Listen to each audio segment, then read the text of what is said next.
6, 5, 4, 3, 2, 1. How about we do it again? 6, 7, 4, 3, 2, 1. I think I farted.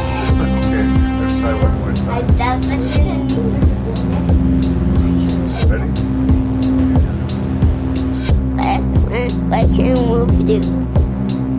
Ranking review. Ranking review. Say 6, 6, 5.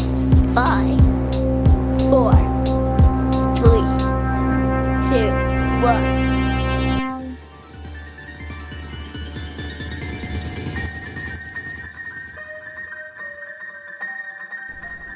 Hello and welcome to the 240th episode of Rank and Review. I, as always, am your host and random Canadian Larry Parsons, and I'm being joined yet again by our regular contributor, Mr. Lee Beckmann, for a very last-minute surprise Christmas episode of Rank and Review.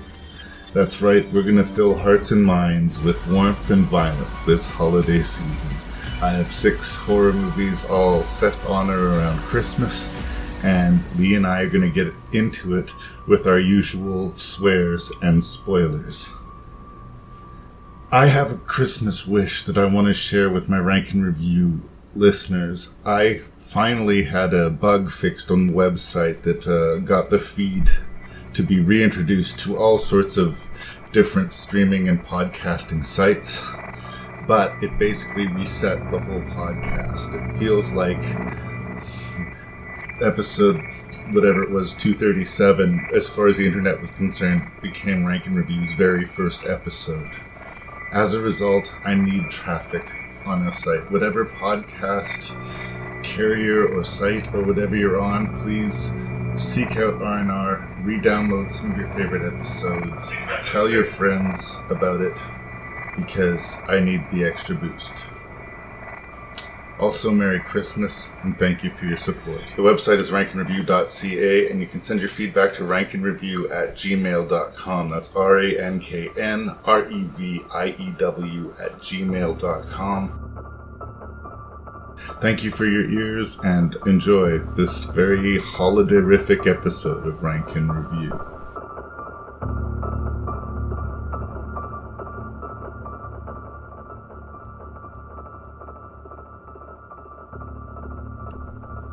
Fa la la la la la la la. It's singing in the first seconds. I love you. It's the festive season, so like you can get full on Christmassy and singing in this episode if you so choose. But it'll probably happen. It'll probably happen. Shocking! I have first time guest on the podcast, Mr. Lee Beckmann. I'm so excited to be here. I want to thank the Academy and God. We're going to do Have Yourself a Scary Little Christmas Volume 3, and Lee has volunteered. We've done this in a really short time period, and I've had good luck with these types of podcasts in the past. It's been a few times with you or with Matt or with someone where I said, I need to get a podcast out right away. Let's do it. And they're all fresh baked in our brains, and they're all like in it, and it's December. It's Christmas season, even though it looks really brown and not very white outside for me right now. Yeah, I mean, we've had weather like this before, but it is definitely a brown Christmas right now. Yeah. But I used to get super jonesed about all the different Christmas specials and all the cool specific watches for Christmas time. And I know there's the famous, of course, Die Hard is Christmas, blah, blah, blah. Do you have any specific cinematic Christmas rituals? Well, every year Jolene forces me, and now Maya forces me to watch Christmas Vacation. I've actually usually Bad Santa, drawing a blank. Bad Santa for sure. That one usually I watch, and the Grinch I'll usually watch, like the Boris Karloff one. Right. It's the older I get, I do feel even more like the Grinch. Like I want to get past it, and then part of it is just because I'm an elementary art teacher, and Christmas concerts are like we're voluntold to do that. So Christmas, the older I get, the more grumpier I get, which is too bad. But probably Bad Santa, yeah. It's a stressful time of year. On Christmas Eve, if I'm with my family especially, I'll try and do the Christmas Carol with Alastair Sim. But other than maybe some Muppets with the kids, my Christmas traditions are more action and horror related. I would rather watch A Long Kiss Goodnight or Die Hard or Lethal Weapon than most Christmas movies. Let us not forget Harold and Kumar's Christmas movie. Well, how could we? Oh, wait, how does that work? I've seen that movie, and yet I don't remember it. Explain.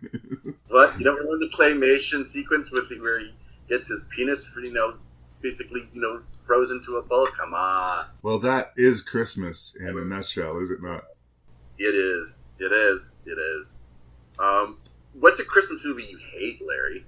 Well, honestly, I'm not into the super schmaltzy stuff. A lot of the stuff that the kids grew up with, sort of a generation behind me, like the Jingle All the Ways sort of stuff, doesn't really do a whole bunch for me. I mean, I've watched It's a Wonderful Life, and, I don't dislike it, but I'm not passionate about it. I'm not.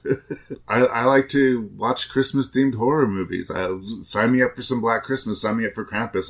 I hate to sound so much like me, but it's almost like just a late-stage Halloween,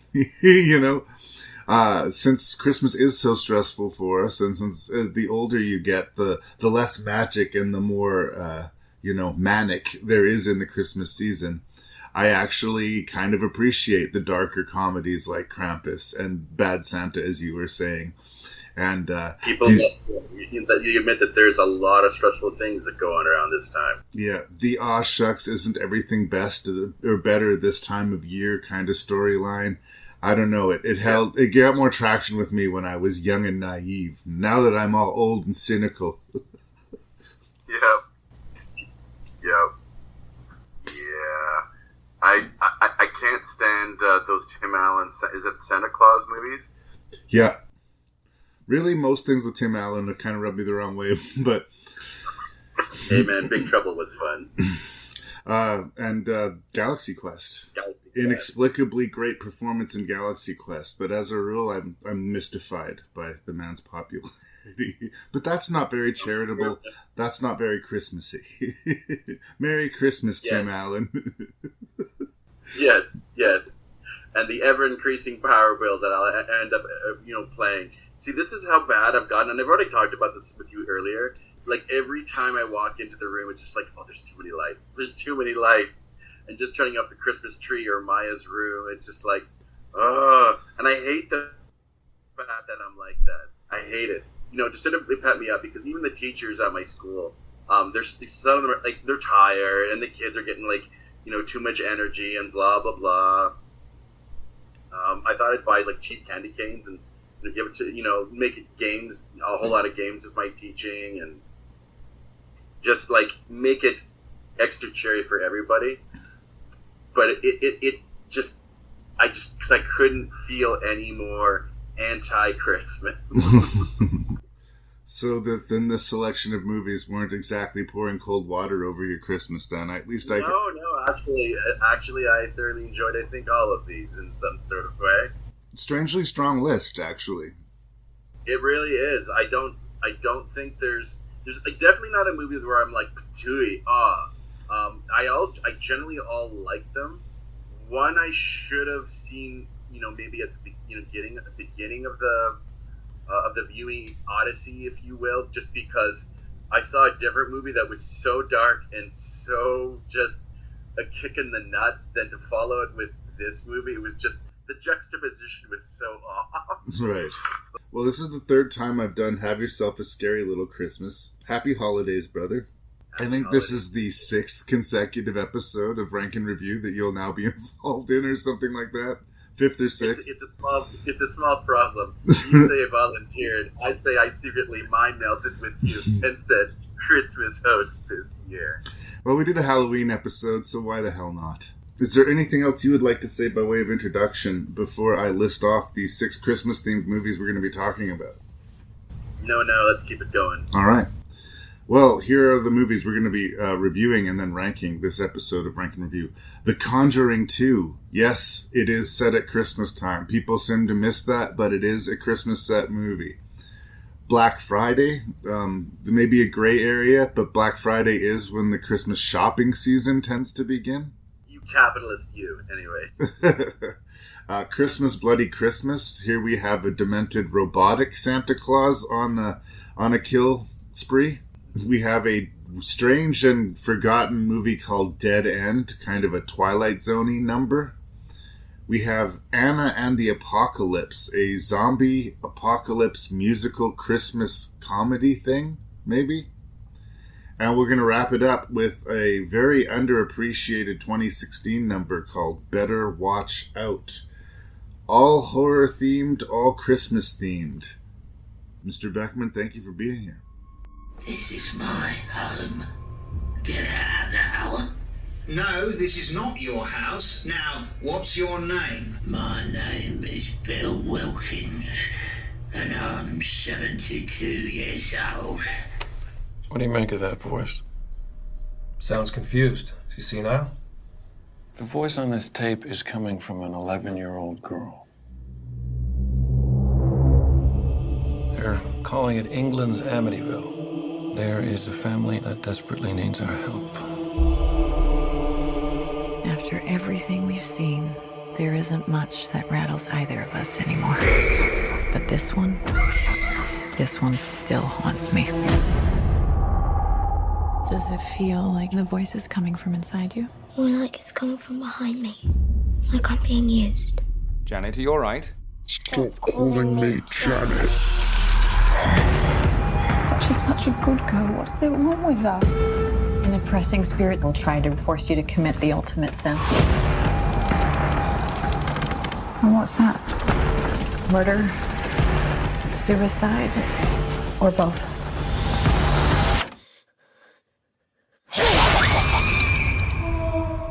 You believe us, don't you?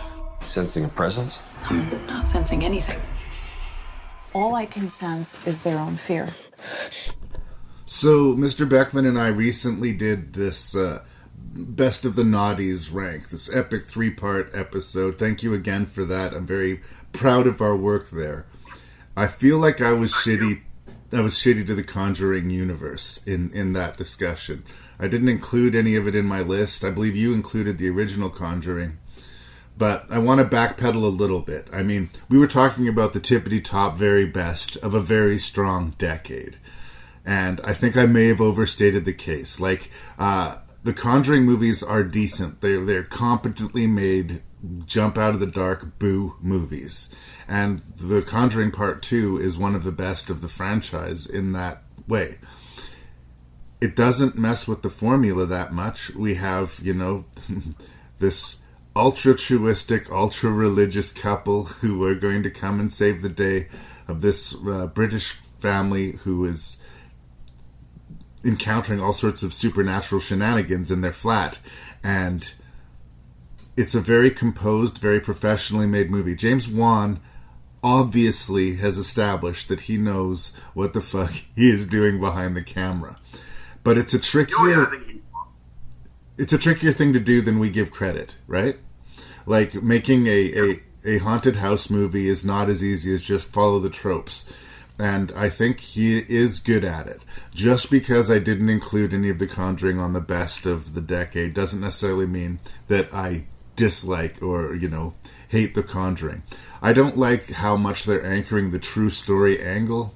I don't like the saint making of the this couple, but I do like the fact that they're a scary jump scare carnival kind of movie. And on that level, I can and do enjoy The Conjuring 2. I think that the British setting, the English setting, and the Christmas setting adds an extra layer to the creepiness of the goings-on.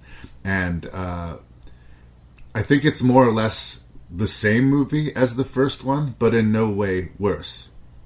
So that's where I'm starting. Yeah.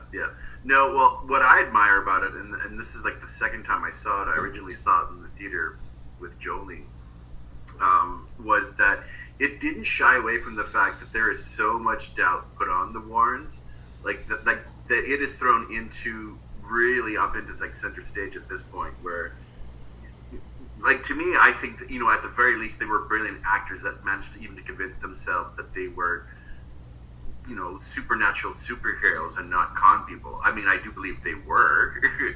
I think it's sad to say, but as you said in an earlier podcast, Hollywood has never let the truth get in the way of a good story. So you can either, go frauds, bullshit, or just enjoy, really standard filmmaking. James Wan, I think, has clearly established that he's now, I think, one of my favorite modern horror movies. This isn't his best by far. We'll save that for Malignant. Oh my god, that movie.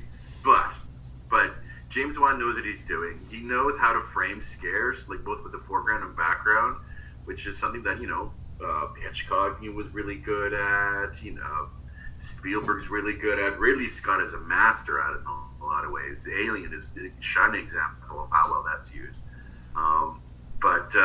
No, it's a thoroughly entertaining ride. I also love the fact that and this also makes me kind of just like turn my head in sadness a little bit, that the most interesting aspect of this movie, really, at least the scariest, is Valak, yes? Well, I mean, it depends. Because he's held back so far in the movie. For the longest time, we were led to believe that the house is being haunted by its previous owner, this old man, who we consistently see in the TV. We later find out that he's sort of being held captive there by Valak, who is... We're going to get his origin story in the Nun movies and blah-de-blah-de-blah. It's interesting to me because the Valak scenes by themselves are not exactly bad. In fact, there's that scene where he erupts out of the painting, which is quite creepy. But I do... All done last-minute reshoots. That's the thing. It was a last-minute idea and ad. And thus the Conjuring verse is born. Yeah. I'm sure he had some ideas in the back of his head, but the fact that this was...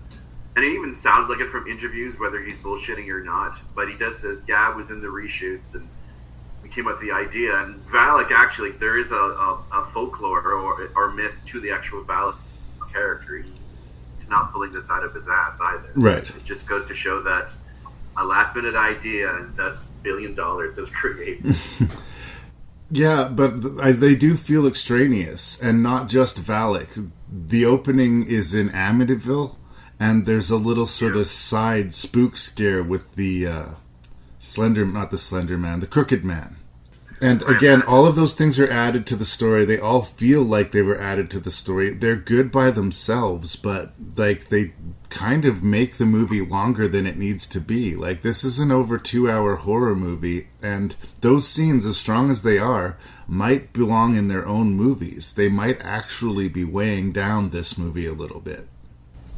It is possible. It does feel somewhat foreign, and it makes me wonder, because originally, they shot just the actual case, and they even, reveal it, as it happened in real life, that the girls did, admit to planning some of it, if not all of it. But it managed to convince more than one adult that something was going on. Yeah. See, that's what I was going to say. I felt the skepticism of the kids and the family for sure, but less on the Warrens themselves. The Warrens, people seem to be at best, well, at least they're well-meaning. Like, they don't seem to be vilifying the Warrens in this way. The interesting parts about the case is that it was corroborated by 2 uniformed police officers in the 1970s or whatever when it happened, and they said they saw crazy shit in the house. But other than that, there's a lot of smoke to suggest that this is not a legitimate supernatural event. I mean... Well, yeah, there's so many doubters that make interesting points, and so-called experts that, that these girls learned about ventriloquism, and, they actually did get caught. Like, that is a true thing that happened. And they call it in the movie. Like, they have Run Lola Run. What's the name of that actress? Franca Potente, thank you. She kind of represents the level-headed, skeptical voice, and she straight out busts the girls faking it in some scenes. And then again, are they being manipulated to fake it so that they can scare off the skeptics or the investigation, or what? I also noticed a little bit within the script. I don't know if because they were writing for British people, some of it felt a little bit archly British, like they were trying. You hire a British actor and they will make it British. You don't have to be chim chim cheree and all that, right? Yeah. They can master the language and accent pretty well. No, it's fine. I mean, this is. I sort of also had in mind that James Wan is sort of our modern day William Castle, where he managed to come up with this idea to have once again this horror controversy. This is not the first horror film series, obviously, but one of at least that sort of supernatural trait. And the script does feel like at times very much a carbon copy of the first one, much structure-wise set up. It is in a lot of ways. You notice lots of similarities. I'll just say that it does feel like a genre ghost picture. Yeah, one of those almost like Unsolved Mysteries-esque in a little way. Well, and like we talked about with the girls faking it, they acknowledge some of the strangeness about the case. They didn't freshly move into this house. They'd been living there for a long time, and then this weird shit started happening, right? Usually they bought this home and it was a deal, and what's the catch? The catch is it's an evil house, right? No, one day their perfectly, completely normal house became evil, right? So, which makes me also wonder about, we don't really even hear these sort of supernatural stories anymore, but at least not sort of in the news. This made national news, this case. Yeah. When's the last time you heard anything of this ilk in the news? Well, and it was around the same time that The Exorcist was causing people to throw up and faint and flee the theater, and sort of religious horror was having real impact. And, I mean, we'd like to frame that as it's a piece of history, but, I mean, it's not really. What's one of the highest grossing R-rated films of all time? The Passion of the Christ. Yep. Religious films can make the dollars, even if if there's darkness to them. Maybe especially if there's darkness to them. Yep. It is just interesting, though, that, really since the age of the internet, because we can communicate with people far easier and farther away, this is a shining example, right now how we're doing this, this conversation. But I just can't remember the last time there was this sort of based on a true, this possibly happened ghost stories, at least in the media. Honestly, I can't remember the last time, and I really do think it's the internet that might have had an effect on that. Well, I think it's just been normalized in some respect. If you're a believer, there's ghost hunting shows, there's haunted house shows that will, give you that and treat it as if it's fact. But we haven't had a new Amityville, you're right, in a long time. We haven't, and that doesn't mean that we won't, but it's interesting that we haven't. But I think that this increasingly loose relationship we have with the real world, the rise of flat earthers and breatharianism and all of this shit, it's a bigger problem that we can do. But going back to The Conjuring 2. Sorry, I took you off course. No, that's okay. It's a jump scare movie, and that is kind of it. For all the dressing and all the cast and all the production value, it is a jump scare movie. But it's a really good jump scare movie. There's a scene where the little girl is sitting on her knees watching TV in front of the tube, the way you and I did when we were little, right? Because you had to be within arm's reach to turn the channel. The fact that they had a remote control was actually pretty high tech for the time the movie was set. And the first time she sees that old man ghost and they're having the fight over what channel on the TV, right? I thought that was a genuinely good jump scare. I was, and it's funny because it's a petty thing. It's he's trapped in the house too. It's his house as far as he's concerned. It's his chair, and he wants to watch what he wants to watch on the TV. It's not this malevolent, I'm going to possess and kill you. It's no, I'm going to watch my show. And it's small and big at the same time. Yeah. Cockian approach to tension and suspense. Juan definitely has that skill set and definitely knows how to, his sound design, their sound mix is also really good. He's got all those elements that he knows how to manipulate. He's been taught And I just love I don't know, I just thought more about him that he is really sort of our modern day William Castle, where he comes up with these sort of ideas that clearly make a lot of money all of a sudden. Like New Line Cinema and Warner Brothers do have a viable horror movie franchise. I don't think he's an innovator, though. I think he takes... but neither was William Castle. No, but he takes old ideas and he does them very well. And that's not as easy to, I can be dismissive of a slasher genre. It's just another slasher picture. But it's not easy to make a really good slasher movie. It's not easy to make one of these really good ghosty suspense movies. And he's made arguably 4 of them. Right?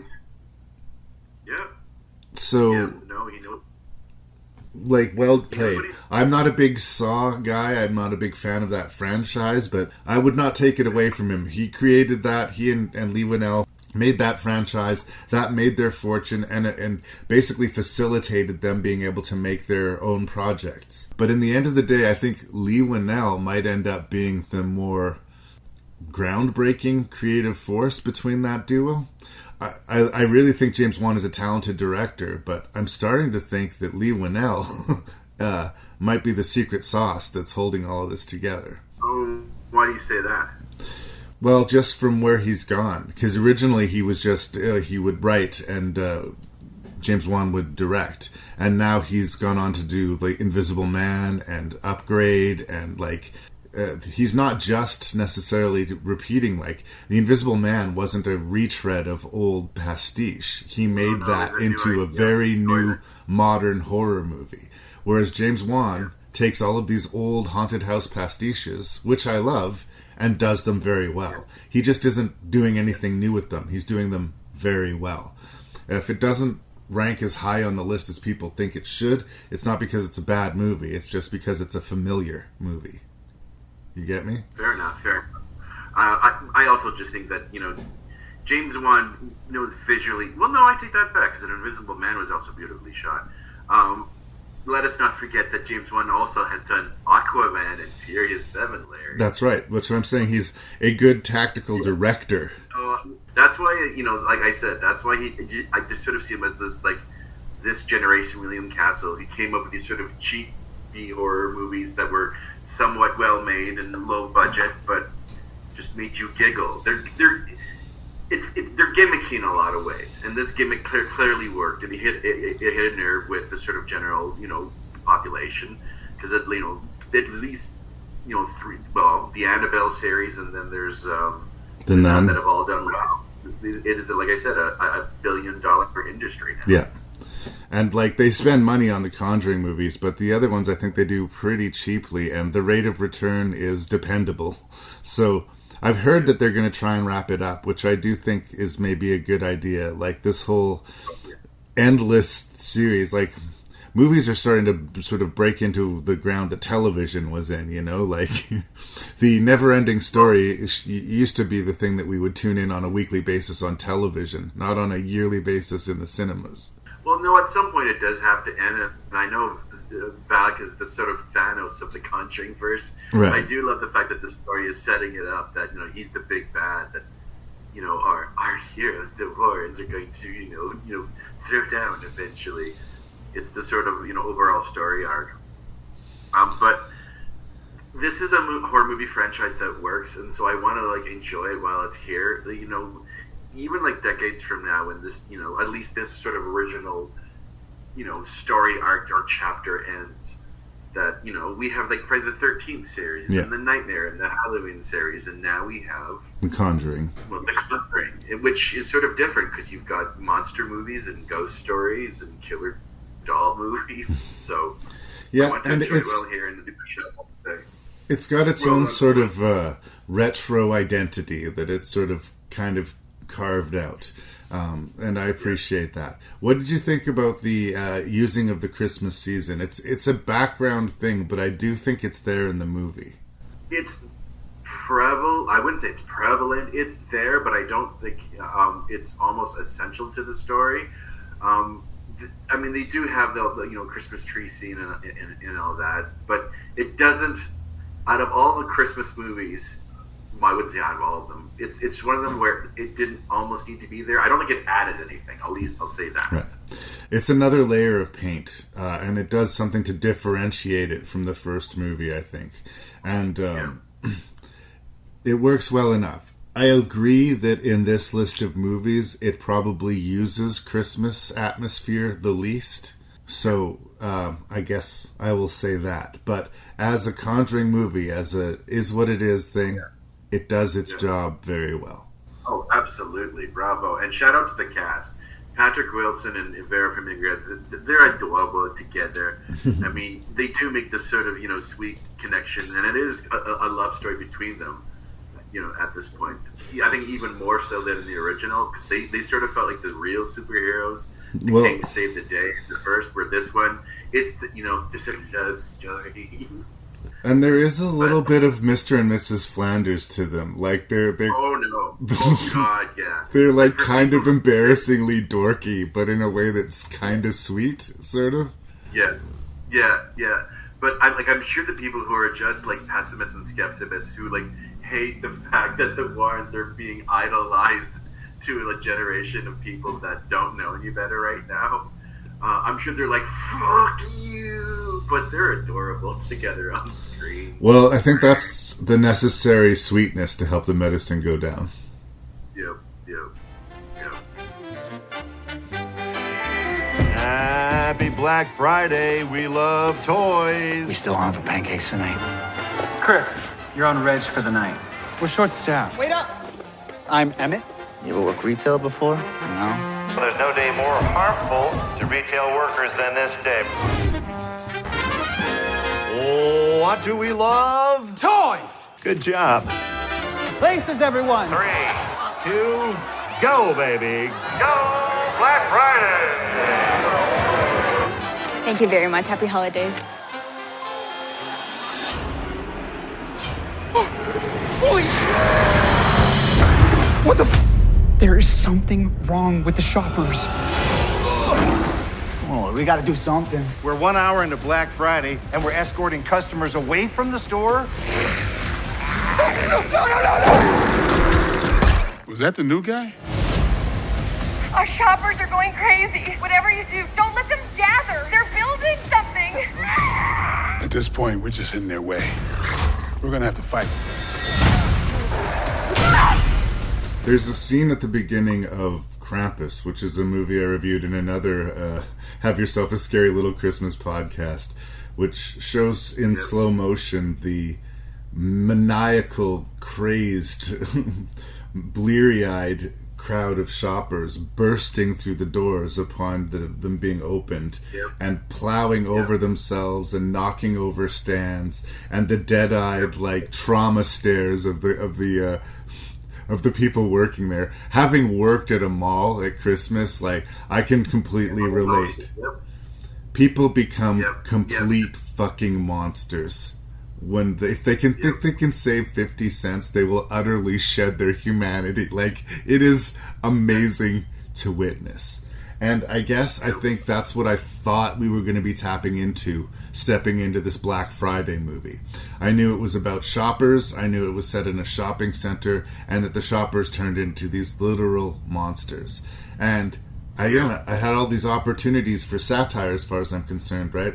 Like, I think considering that this season is supposed to be about love and family and generosity. Oh, no, the heart of this movie is so cynical, and I love it for it. Yeah. The meat and potatoes of the Christmas season seems to be buy, sell, consume. Yeah. And this movie sort of takes it to a B-level monster thing. Comets start dripping out of the sky. It infects the shoppers, turning them into... They kind of reminded me, they're not quite zombies, not quite demons, but they sort of looked like the monsters in Demon Knight. Yep. My other idea was... Oh, you froze on me, brother. Your other idea was which, sorry? I saw, there was that, and also like the pod people from the invasion of the body snatchers just on speed. Right. And they wolf out, though. They're much more monstrous. Yeah. Like, you would not confuse somebody who was infected with somebody who was not. Yeah. And shout out to the practical effects people for this movie. Like, well done. I really enjoyed it the first time, but I enjoyed the technical, practical effects on display right off the bat. Spoilers, that's one thing I'm going to really sort of plug well about the movie. The creatures or villains are awesome. That's all I'm going to say. And yeah, we have Bruce Campbell, and we have Michael J. White, and we have Devon Sawa. A lot of people who we know from other genre movies are planted into this one. I think it's sound in premise and adequate in execution. I think this is just one of those movies that it's on me a little bit. I just want the movie to be more and better than it is on some level. It's not bad, but I feel like it could have been something really great instead of something that's fun and just diverting and like an entertaining distraction for the holiday season. I'm not saying don't watch Black Friday, but I am going to say I think it might be a bit of a missed opportunity. No, I think that's sort of the greatest, a pretty great thesis for what at least of what I think of this movie. All the ingredients are there for it to be great, and it ends up being good. And that's kind of that's where I kind of weep a little bit, because I mean, if you look at the cast, you've got the King legend Bruce Campbell, Michael J. White, who's during the video time would definitely be sort of like our Andrew Dittikoff or other sort of B movie action stars, who's actually done quite well for himself. Also the actor from Pan's Labyrinth. I know we talked about that earlier. I can't believe it's her. And talking about what Ivana Baquero? Yeah, that is the little girl from Pan's Labyrinth. Yeah, you told me that. I didn't realize that while I was watching the film, but that does blow my mind. Yeah, looking at the pictures of her, I'm just like, I feel old. Yeah. I feel old. Was Pan's Labyrinth so long ago? Really? Yeah. Well, the thing is, like, we all get older. Yeah. So, yeah. Chill growing up. As much and as also, I can... Sorry. Go ahead. Also, I'm going to take this time just to sort of say, we have, our Rank and Review Cole Howell Award winner, Devon Sawa, a shout out to Canadian boy, who does actually have a long list, who's actually, at least had a career resurgence with the Chucky TV series. I've seen the first season. I should get on 2 and 3 because I am enjoying it. It does have that sort of, black heart, dark sense of humor. It's satire, Chucky. Right. I will say that. And Sawa actually plays, he's like the Kenny of the entire series. He plays a different character every season. He gets killed every single time. So, anyways, he's also in Idle Hands. Do you remember that? Oh, Larry? yes. And, of course, Final Destination. Yep. But for my money, I think his greatest cinematic one was SLC Punk, where he plays that kid, that minor drug dealer who runs through a field of water sprinklers and fries himself with acid. Yeah. All right, so a full-hearted plug of Devon Sawa from Mr. Lee Beckmann. I just say you should get a shout out. Cole Hauser award-winning actor. Having worked in a mall and worked through the Christmas season and been driven mad by the Christmas music, there's a lot here that I could relate to. So when the initial sort of splash of violence happens and they all get locked off in their little corners and everybody kind of like in their shocked moments start having these exchanges with each other, it turns a little bit Breakfast Club in a bad way to me. Like, I like it in the Breakfast Club that all these different kids, connect to each other because they're forced to be locked in a room.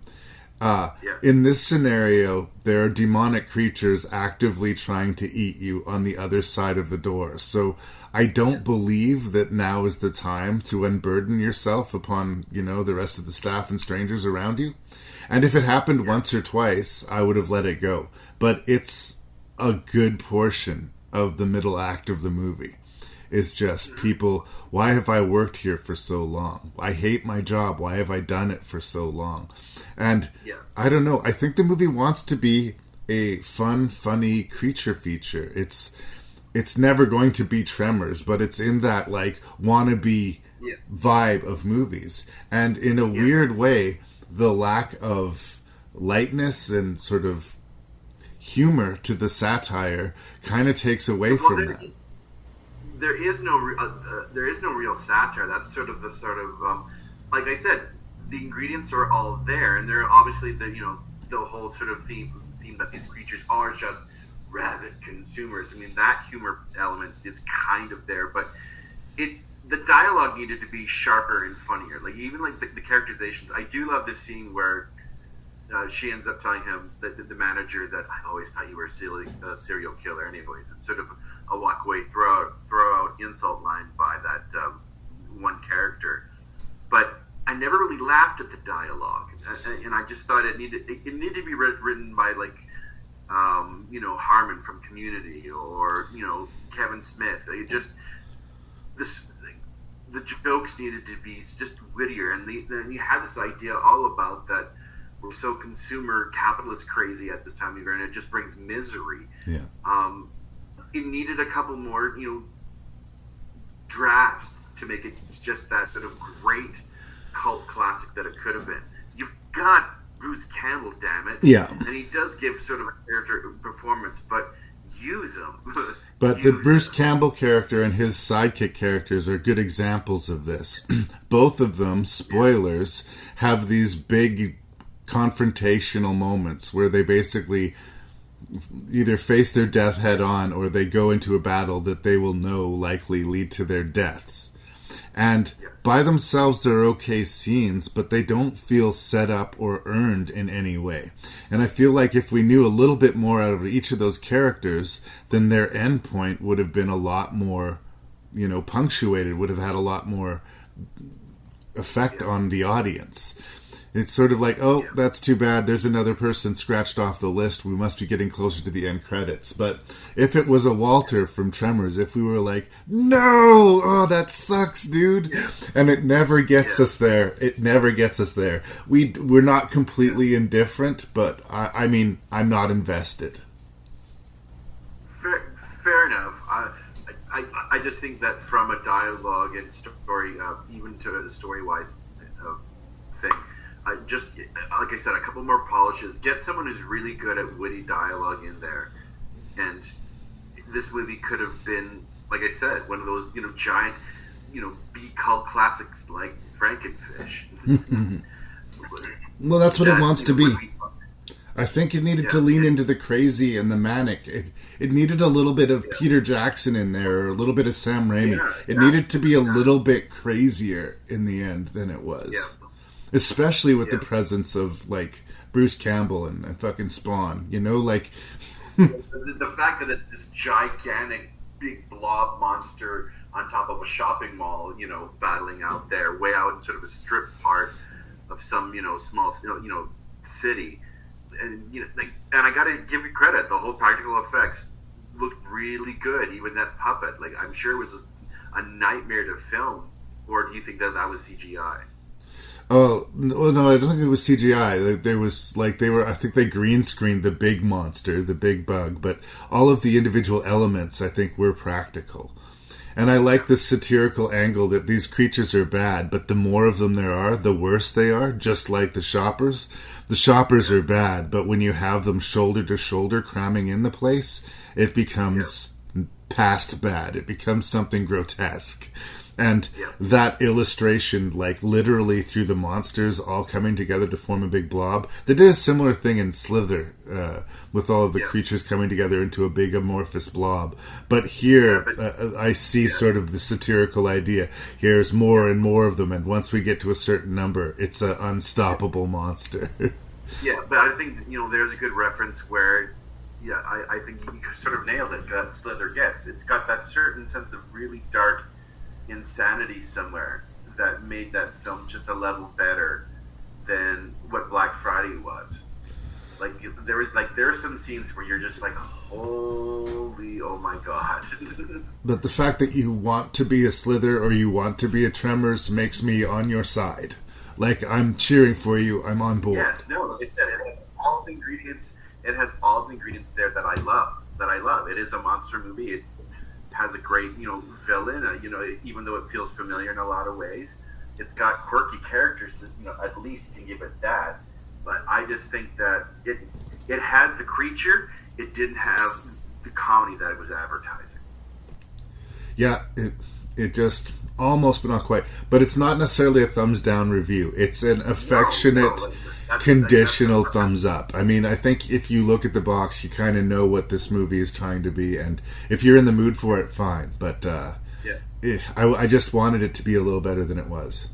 I wanted so much more, actually. But no, it is a good review. I say, if anything, for the Gorehounds, it does bring the ick factor, and that will be stated. But it could have been so much more. It could have. Alas, maybe next Christmas. Yep. The U.S. Defense Department has spent over $1 trillion on the most cutting-edge robot technology. Introducing RoboSanta Plus for the upcoming holiday season. What are you going to do this fine Christmas Eve? I was potentially going to go meet up with a dude. I've blown him off twice already, so... Come on, get a drink with your old pal, Robbie. What's up with you two? Just grabbing a drink. I talk her out of some Tinder trash. You didn't talk me out of anything. To Christmas! Bah humbug. Ho, ho, ho! Merry Christmas! New animatronic state-of-the-art Santa Claus, featured at our own TW Bunkers, is now the subject of an international recall.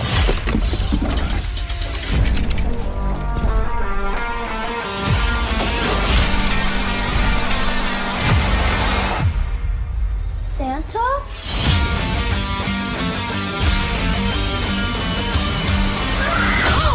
What? This guy killed the kid next door! So Christmas Bloody Christmas is I guess a sci-fi horror, you could call it. For whatever reason, these robotic Santa Clauses that were designed by the military for like... But of course, that's a good idea. Good idea. Originally, presumably not designed as Santa Clauses, but I don't know. To make a buck, they've distributed them around. One of the things I like about this is that presumably this is not the only Santa that went crazy. We see news reports that there's been a recall, that they've had a problem with these Robo-Santas. So presumably this kind of massacre is happening all over the place, which makes this a highly franchisable movie, if it wanted to be or if it could be. As far as I'm concerned, this sprouted like a mushroom last Christmas. I'd never heard of it. It just showed up. Boom, here it was. And I am right down the middle on it, because there's a bunch of stuff in the movie that I think is actually really well done and that I really enjoy. And there's a bunch of stuff in the movie that drives me up the wall. So I have to kind of reconcile the two halves of the movie. The half that I really dig and the half that seems to be actively trying to buck me off. So it's tough. I really think that the director is in love. Begos? One of those? I think he's in love with, like, the Rob Zombie aesthetic. I think on some level he may want to be Rob Zombie as, like, the filmmaker. Because I feel that kind of... He doesn't pull it off in the same way that Rob Zombie does, but the grungy aesthetic and the, like... hellbelly vibe of it, where all of the characters are basically the same character with the same voice all of the time. Oh yeah, no. Like, even the lead character is clearly written by a man. Yeah, well, everybody, with the exception of the cops, there's a couple of cops that might sound like they'd be different characters.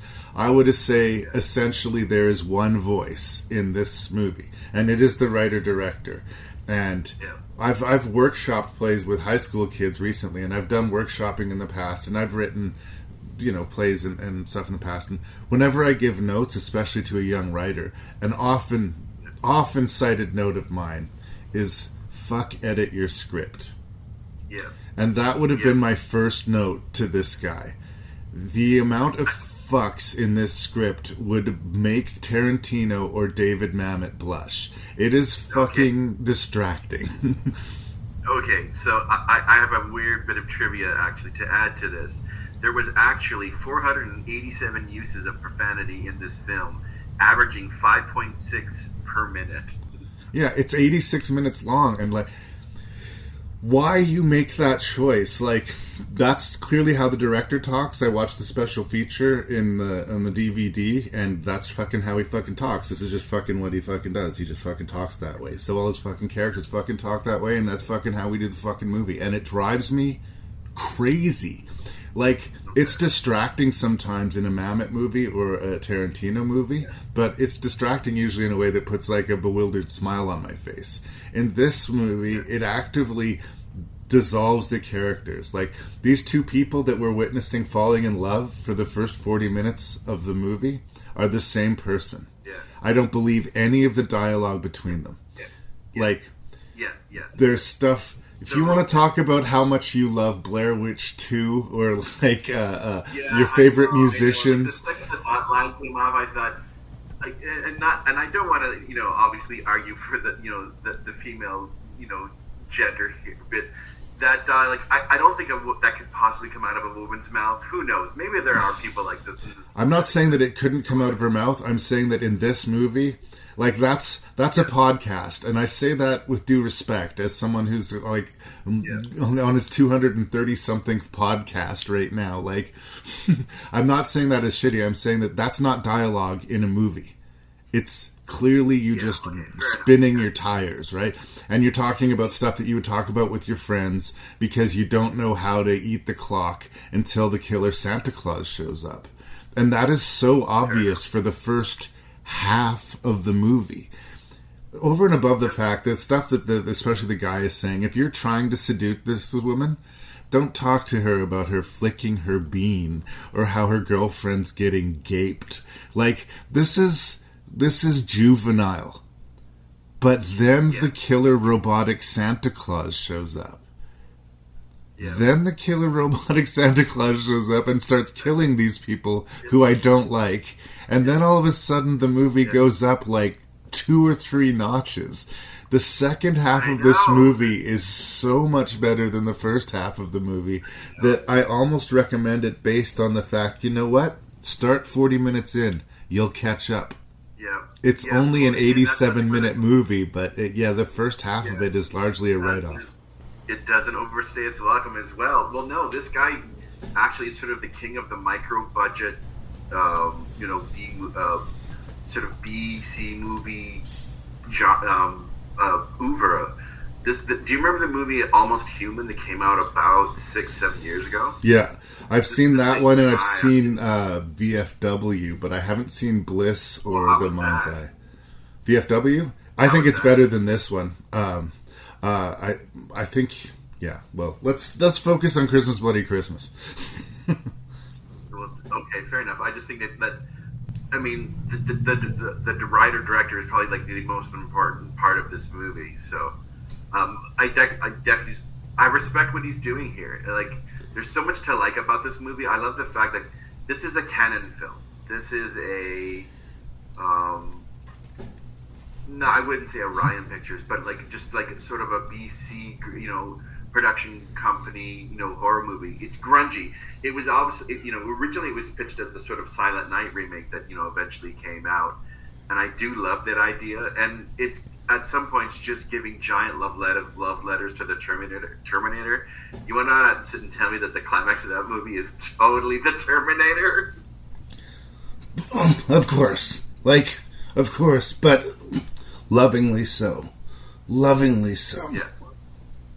See, I didn't mind a lot of the first 30 minutes. I know that's the sort of the general complaint of the movie, where that's where you can grind your teeth. But I didn't hate the fact that it went all sort of romance and so much. Do you like the lead character? I like the actress. She is nothing like the character that she's playing. Like, apparently she didn't know anything about rock music. She didn't know anything about the horror movies she was talking about. Like, she is playing the character as delivered to her in the script. And I think it's actually pretty far removed from who she actually is. So on that level, I think she's delivering a good performance. But do I like that character? I actually think she's kind of obnoxious. Okay, and that's something that I think the viewer kind of has to, sort of deal with, because I do sort of agree with you a little bit. There's something really kind of chachi about her in a sort of some sort of way. The fact that these two people, our lead characters, do kind of deserve each other because they're both kind of sleazy. They're the same person. This is what I'm saying from the dialogue. Yeah. There's no difference between them except for one's a boy and one's a girl. They talk the same. Like, you get the feeling like he's actively pursuing her from the beginning, but from a friendly way. He's not being creepy about it. And you kind of know where it's going, and it goes there. And then the movie starts. I also do like the sort of, the red shirts a lot of the movie. Even the couple that buys in the toy store. I agree with you. The second the robot wakes up, the movie does sort of, kick up a notch. I also love they use dummies a lot for like the car accident, the impact, sort of the head car.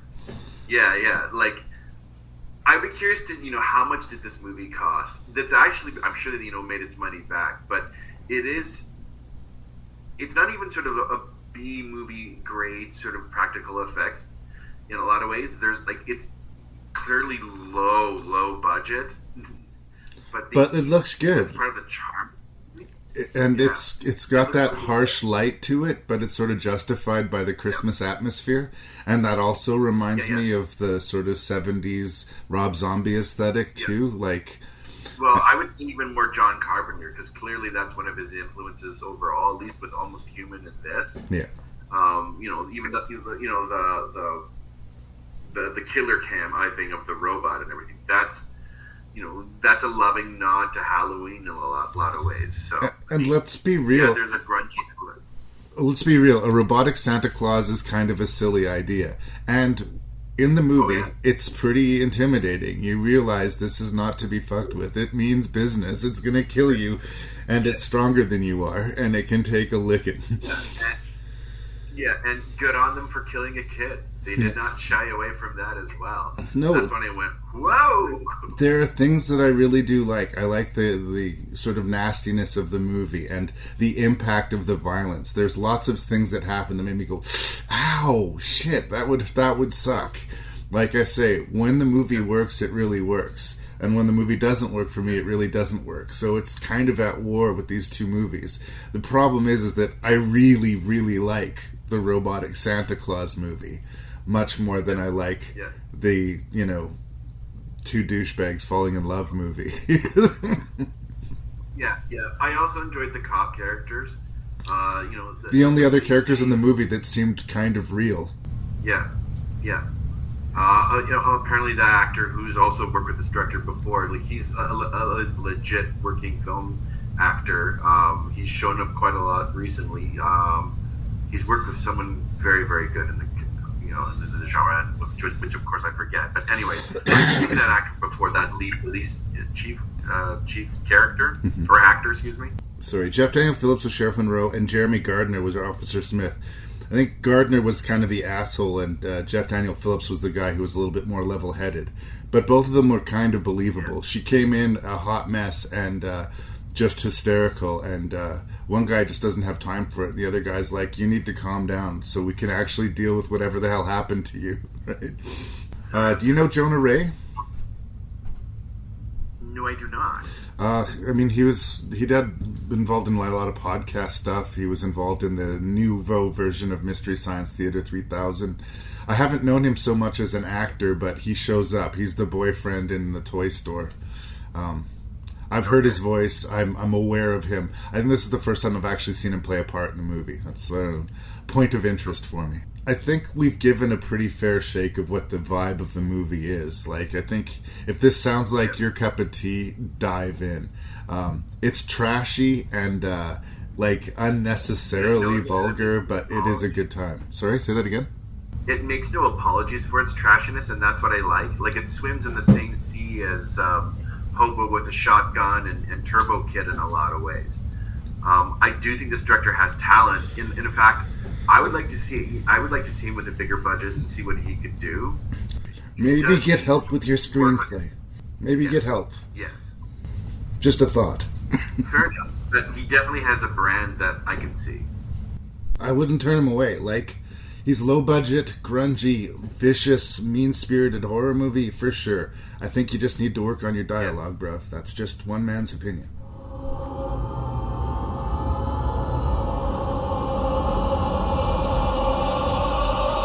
Is anybody else just like the least bit freaked out that we are the only car on the road right now? It's 7:30 already, darling. Yes, I'm aware of that, Laura. I thought we'd come to a junction by now.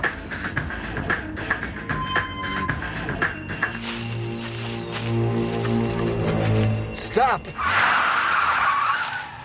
I saw a woman in the forest. Cool, Dad's tripping out. Oh my God! What the hell was that?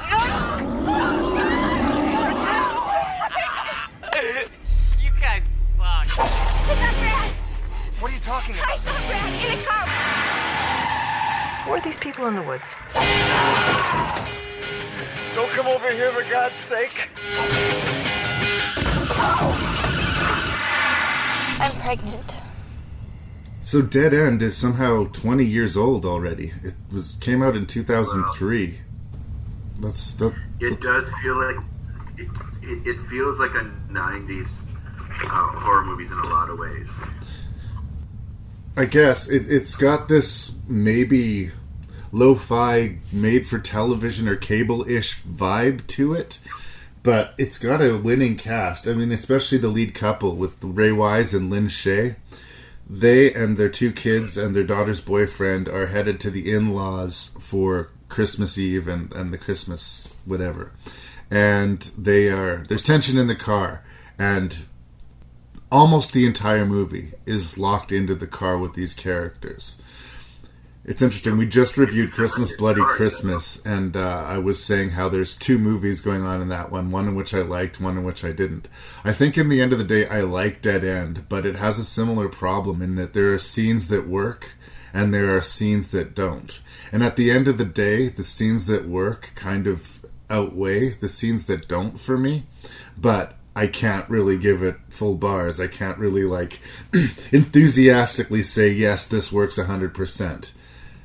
But if you are somebody who is into genre movies, if you like the Twilight Zones, if you like this kind of twisty, ghosty, cruel fate thriller, you'll like it, but you will know where it's going.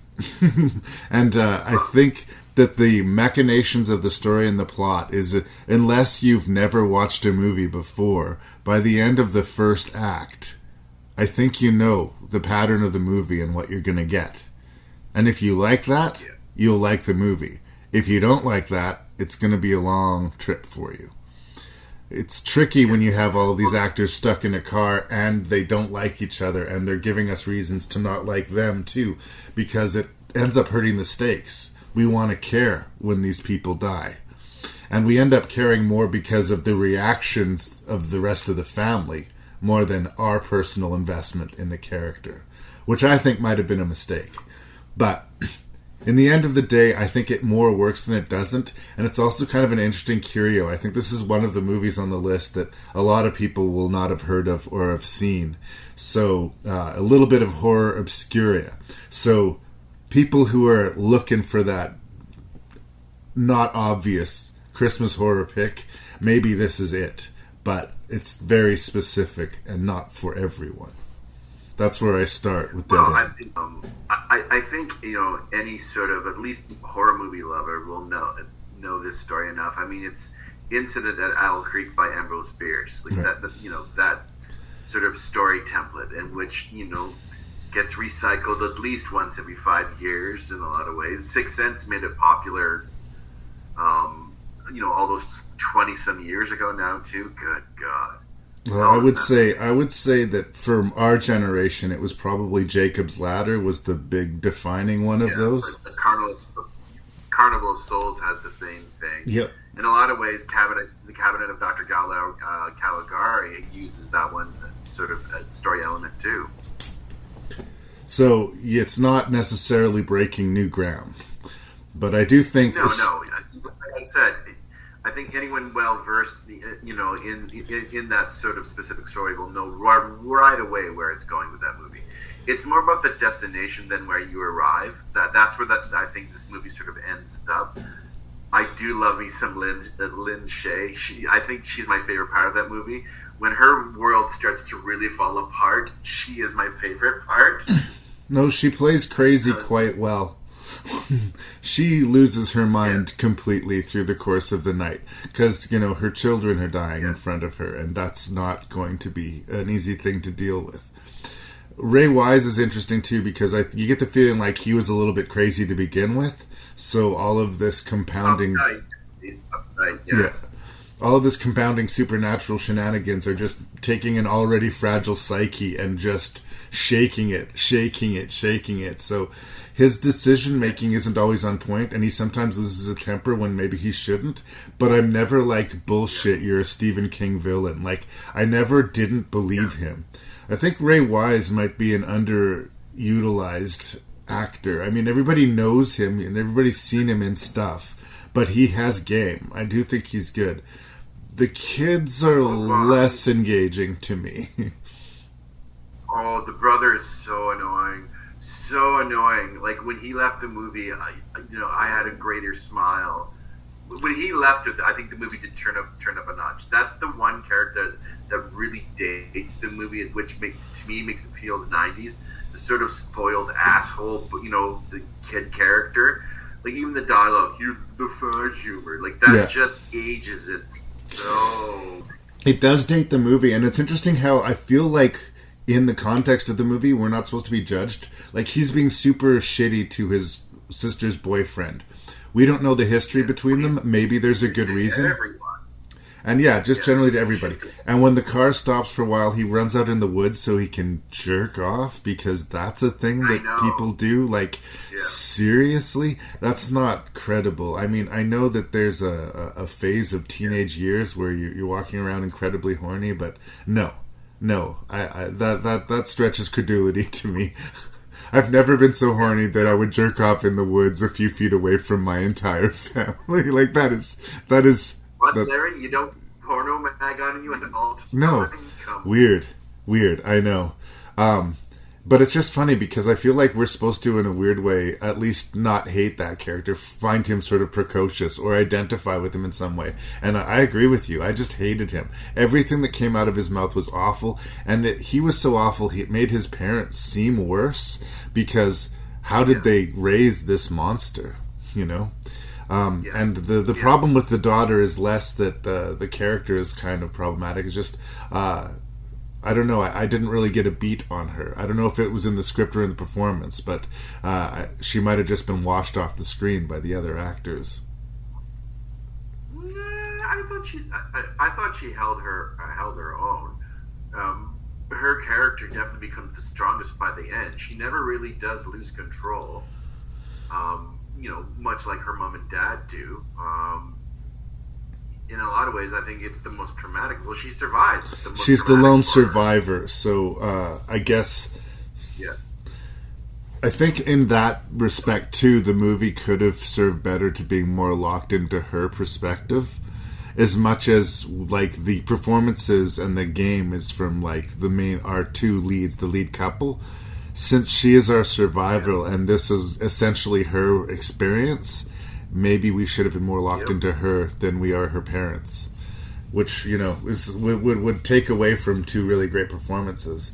Because, like you say, as the night goes on and they're getting more and more crazy and the road is just endless and they're starting to realize there's no logical way to explain what's happening to them anymore, they both go delightfully crazy in different ways, but they just keep driving. They just keep driving. Well, we all know that everything sort of really starts when that accident happens. That's essentially spoilers where they all die. But that begs the question, like, how did she sort of go along for the ride in a lot of ways? Is that the sort of real supernatural element? Because it is from her point of view. She was thrown from the car, I guess. Everybody who was in the car got killed, and she got thrown out of it. Yeah. So, and I love the fact that the town is actually the doctor's name and blah blah blah. Yeah. Again, I think that if you're even a little bit horror savvy, you're going to know where this movie is going. And I think the movie should have recognized that. At some point, the movie should have known that, yes. The movie should have known that, yes, the audience is going to be with us on this, so let's not try to make this a big, shocking reveal. Let's just try to make it emotionally impactful. But no, they're trying to go gotcha when they should go, damn, this girl lost her entire family. You know, like it should be this melancholy ending, not a gotcha, right? And it's these little tonal things that chip away at the movie, but the execution, especially by the cast, is good enough that there's enough problems that I can wag my finger a little bit, but enough good that I can't not give it a thumbs up review. So, yeah, but the story template that it's using is, like I said, Owl Creek. That that's the twist ending is the whole thing. I mean, yes, it could have been a lot more melancholy, but this is also, like as you said, a Twilight Zone story kind of thing as well. The familiarity in a lot of ways kills it. Yeah. I would even argue, like, going back to Carnival of Souls, that movie understood that the audience understood what was going on. That the reveal at the end of the body in the car isn't in, like, oh my God, that it's her. It's, oh my God, she's dead. Like, it's like, that's sad. It's not like, oh my God, we got you, we pulled a trick. They're not pulling a trick on the audience. And that seems to be how they're playing it. Right? Yes. And, absolutely. Yeah. Again, stick with your cast because they're emotionally there for you. So, this is what she saw, or her mind making sense of what happened to her that night. The reality is the reality. But, again, Life of Pi, the Jacob's Ladder, a lot of these narratives where what we see isn't exactly what we see. Yeah, it's familiar, but the Christmas setting does a lot, and the craziness does a lot. And there's just weird images when that hearse drives by, and there's that image of the face in the back of the hearse, her screaming for their family as they're being driven into the night. Like, strong image. Yeah, no, absolutely. And this is a movie where I also feel that Christmas is a strong element to the story. Like, they are there because they're supposed to go, to the wife's family, which of course we soon realize that at least the father hates. But it seems like nobody in the car wants to be there. Yeah, it's a very dysfunctional family, very dysfunctional. But I do love how the affairs are revealed through both Lin Shaye and Frank Wise in a lot of ways. I think that's really sort of well written. These characters, yes, they're once again they're sort of characters. I wouldn't say characters. There is flesh to them, even if they feel familiar. And the fact that I do think that Ray Wise and Lin Shaye and even the daughter, remember her name? Alexandra Holden. Yeah, I've seen her before as well. This was actually directed by two different people. Yeah. Jean-Baptiste Andrea and Fabrice Canepa. I'm sure I'm saying that correctly. Yikes. Nailed it. I also do like the look of the films, and you can tell it's a movie that's filmed on film and not digital. But in a lot of ways, I do like that aspect of it. I think they do use the lighting pretty well in a lot of ways. I even like the baby carriage that's like on the road. Good image. That's a really that's a really creepy image, and they use their gore well. Like it's a lot of it's sort of off screen, and they bring things up in a lot of ways. All the gore, and and it's it's juicy. I'll say that. It definitely has its wet moments. And when I was talking about in Black Friday how like they would stop to have these heart-to-heart or like backstory exposition scenes, and they felt extraneous because they're locked in the car, and because they literally every time they stop, something horrible happens. It justifies them being forced to confront each other in that way, because what else can they do? So it stuff that works and stuff that doesn't. I'm mainly on side with it, but I would understand people being a little bit shields up. I think it's for horror fans, for people who know their shit and are going to appreciate, who know who Lin Shaye is without having to be pointed out, you know, who like who know Owl Creek Bridge without having to have it being pointed out. That's the audience of this film. Yep. I do love that shotgun scene where the father, you know, does get it. I think that is actually a well shot sequence and a well scripted little element to the whole. I hate it in movies when people get shot and they wrap a bandage around the wound over top of their clothes. Ugh. And it was a shotgun blast. It would have taken a chunk off of his leg. But again, these are quibbles. The movie works enough. It works enough, damn it. Good enough? I agree. Yeah. Good enough. We are not opening the doors. My little girl's out there. I'm getting my dad, all right? How are we gonna get past all the zombies? I just had the best idea ever. This is the stupidest idea ever. All right, losers. The streets are chaos and the outlook is dire. What do I do? Like the movie! Destroy the brain! We go through here, we might make it to the school before sundown. Plus, it'll be fun. Yeah, certain death is so much fun. This isn't fun anymore.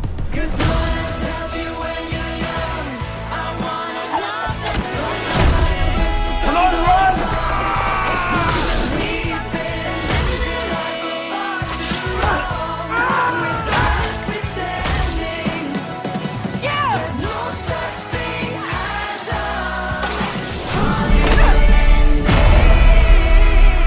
Search #EvacSelfie. Well, we all deserve to go extinct. Alright, it's time once again to speak of the versatility of the zombie genre. I know it's very popular to shit upon the zombie genre, and we've been oversaturated. And me, as a big lifelong zombie fan, I will agree. We've gone through such a watershed of zombies that we may have overpoured, and it might have. It's the running joke now. Yeah, the impact of a new. Yeah, the impact of a new zombie movie is lessened. I understand people not getting excited about another zombie movie, but Anna and the Apocalypse is a musical, and it is a Christmas musical, and it is a romantic comedy Christmas zombie apocalypse musical. Yep. And I guess any of the major problems that I have with the movies, or with this movie, are problems that are mainstays of the zombie genre, in that they're so familiar that once we are introduced to our cast of characters, we kind of know what's going to happen to each one of them, what their play is in the movie, and how it's going to run out. And I think if you watch enough zombie movies, you will not be wrong about it. But I don't know, the music really adds an extra wrinkle to it. I appreciate how poppy it is and catchy, like they're legitimately earwormy music, whether or not it's your thing or not. You're not impatiently sitting through them. Like they have pep and energy, and they push the story. They're not just stopping everything for a song. And watching it again for the podcast the second time, I think it works way more than it doesn't. Like, it's straight-faced about it, strangely. It is not absurd. It's not Little Shop of Horrors or Rocky Horror Picture Show. It's a zombie movie with music numbers. Yep. I was worried in the first sort of 20 minutes, because it sort of was like, oh, this is Glee meets George A. Romero, whatever. And there's even been a glut of zombie comedies, which, this is. There's definitely a whole pool of these movies. But I do think it achieves sort of at least kind of cult status-y by the end, where all the people that have either been changed or are changing into zombies, that musical number, I think is a really good written, brilliant sort of comedic piece. Yeah. That sort of, stick ends this movie. She's having a great day. She's going to meet her best friend. Everything is going perfectly for her, and she's so wrapped up in singing her song that she's completely unaware of the apocalypse behind her. They did a similar thing in Shaun of the Dead when Shaun goes to the store and back without noticing the apocalypse. Absolutely. But this is an entire song and dance number about it, and it's very charming. Yes.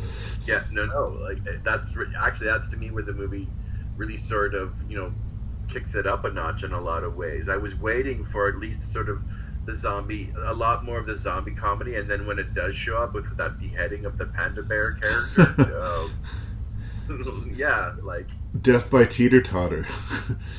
yeah. That's when he went, yay! I think it's the second big number of the musical Hollywood ending. Got me thinking a little bit, because you have the classic problems with the zombie movies. There's basically two endings to zombie movies, right? There is everybody dies, or 2 or 3 people go on to an uncertain future. Yeah. There's a handful where they try to, like, the military shows up and saves everything and somehow things go back to normal, but they're never credible. Basically, we have those two options. And this movie doesn't really reconcile that either. But this song, which did get stuck in my damn head, so let's stop pretending there's no such thing as a Hollywood ending, is anchored on whether or not you put a comma or a period in between those two lines. So let's stop pretending, period. There's no such thing as a Hollywood ending, period. Or let's stop pretending, comma. There's no such thing as a Hollywood ending, right?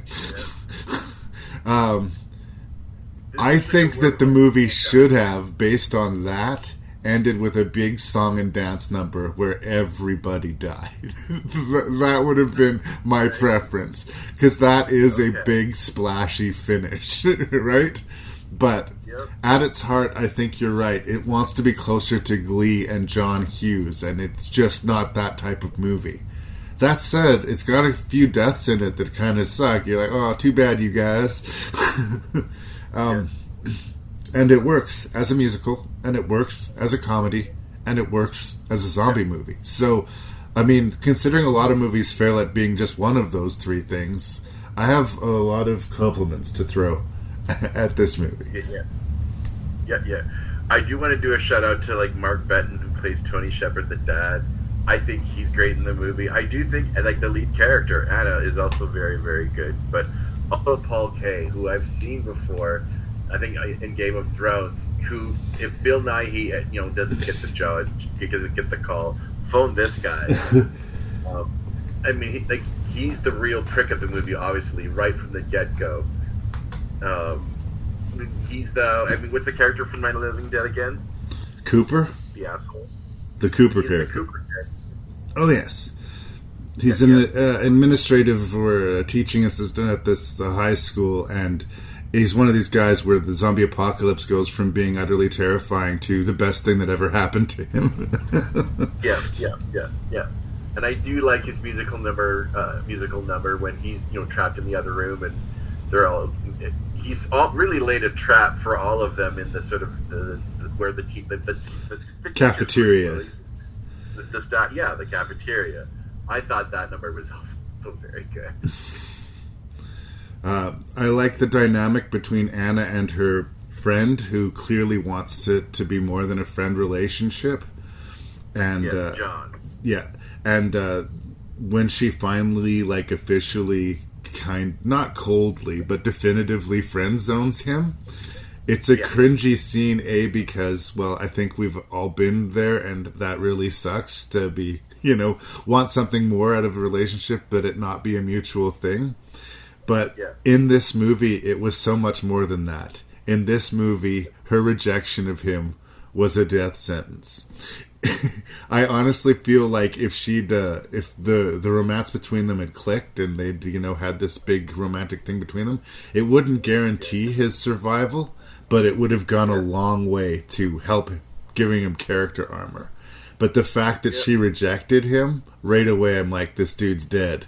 And they tried to like make a bit of a surprise out of that moment. And when it happens, you're like, oh, there it is. But I did call it. But again, would I if I hadn't literally seen hundreds of other zombie movies? Yeah.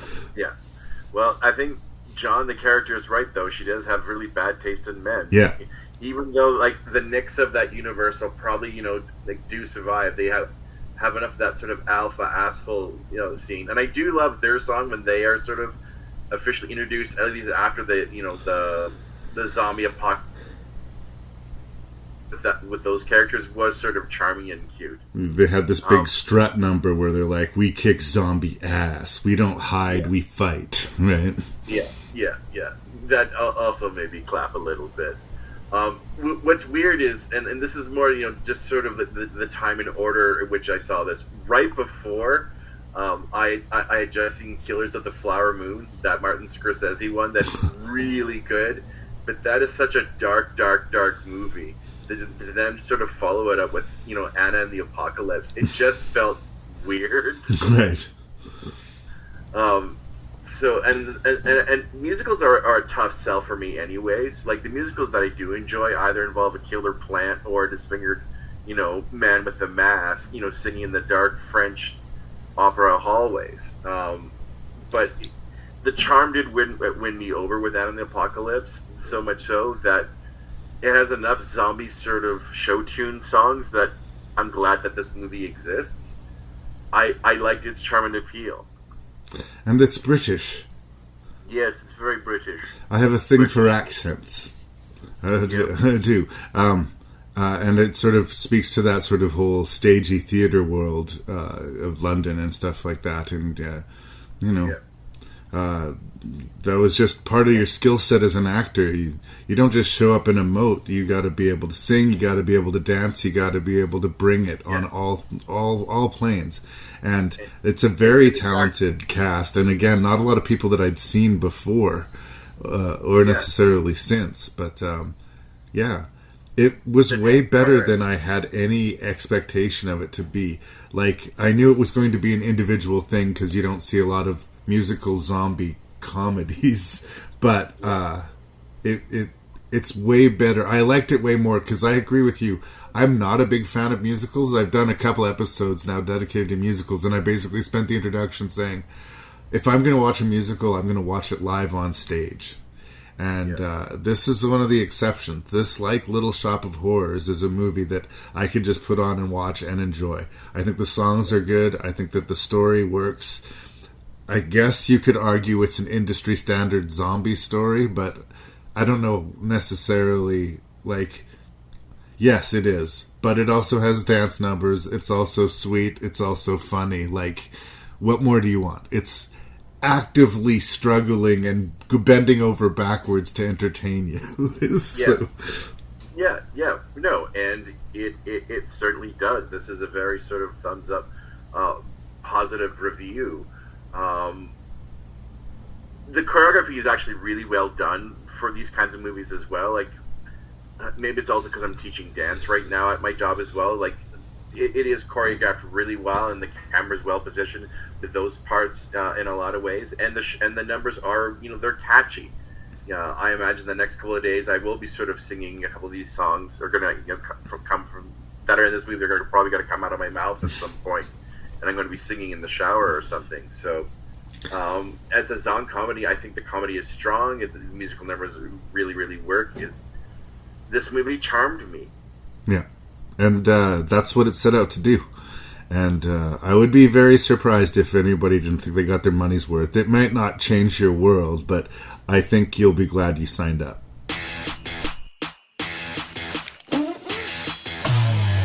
This is exciting. Deck the halls with boughs of holly. La la la la la la la la. 'Tis the season to Fucking be say! jolly.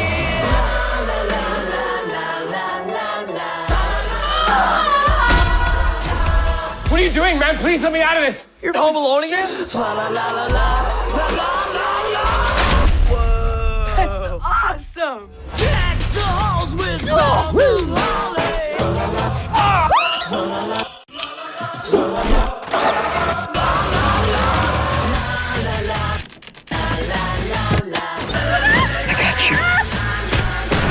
Why can't exes just go away?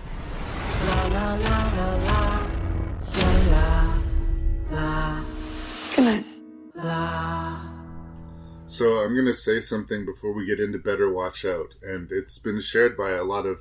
I watched a couple of reviews and videos on YouTube about it, and I noticed that they all say the exact same thing, and I take this to be a sign of a really good movie.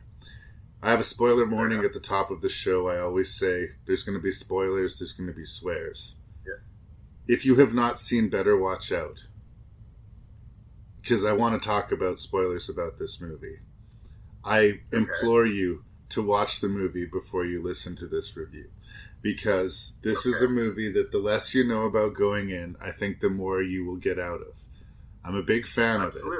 I'm a big fan of it. But usually when someone tells me that, when someone says, watch this movie, but don't even look at the poster, just watch it, I take it as a good sign. So, yes, that.